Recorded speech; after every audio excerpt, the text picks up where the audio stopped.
Hey, so recently I've been talking about quartal harmony and how you can use quartal voicings in your playing to get that more modern and sophisticated sound.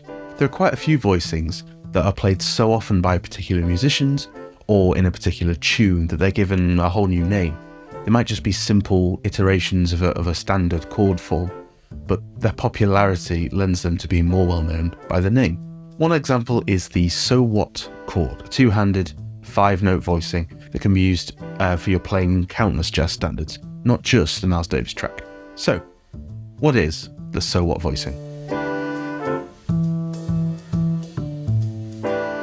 The album Kind of Blue, recorded March 1959 by Miles Davis, with John Coltrane, Cannonball Adderley, Bill Evans, Paul Chambers, Jimmy Cobb and Wynton Kelly, was an album that bridged the gap between the post-bop and free jazz era. The album contains some of the best-known examples of modal jazz standards, each track being firmly rooted in a different mode. The track So What is based in D Dorian and E flat Dorian. The first time we hear these iconic voicings from Bill Evans on the piano, about 30 seconds into the track. They sound a bit like this. As you can see, this is slightly different to a standard quartal voicing of E, A, D, G, C. Here we've got a set of fourths with a third on top, which gives it that kind of D minor 11 extended chord flavour. However, as with all quartal voicings, it's really ambiguous. There's no solid key centre, tonal centre there, so it works really well for modal harmony. If you were to play these chords with different bass notes, you get some different sounding qualities of chords as each of the notes play a different role in the chord itself. So let's take this 2-chord phrase that runs right the way through So What. Let's look at the second chord. If we add a B flat to this, we're going to make a B flat major 13, an E flat major 13 sharp 11, an F6 9, and a G9 sus. So there's plenty of mileage that you can get out of this chord voicing in your playing. One of the benefits of this chord voicing is it doesn't really need to resolve. Because it's so ambiguous, there's no real strong centre.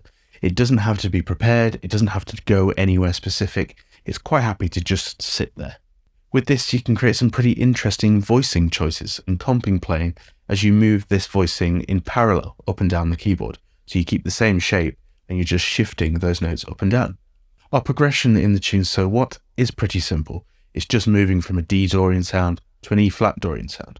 But if we took a progression that's perhaps more standard, say a 2-5-1, if we take that in the key of C, on a basic level, we have a D minor 7, the 2, a G7, the 5, and a C, the 1. With these voicings, we can move things around a little to get a more extended version of our 2-5-1.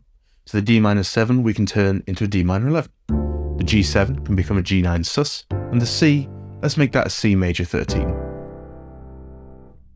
Pretty extended chords there. But that has all come from the limitation that we've set ourselves by using this voicing. The limitation has created much more colour and much more of a developed sound in the harmony. There are a whole load of different options that we can cover here by using the same voicing and just moving it in parallel up and down the keyboard to create some different colours. Hopefully that's given you a bit of a brief look at this instrumental voicing. It may seem quite simple on the surface, but it covers a lot of bases with just a simple fourth and thirds mixture. If you want to know a little bit more about quartal harmony, quartal voicings, do check out my previous videos. They just go into a bit more depth on this topic.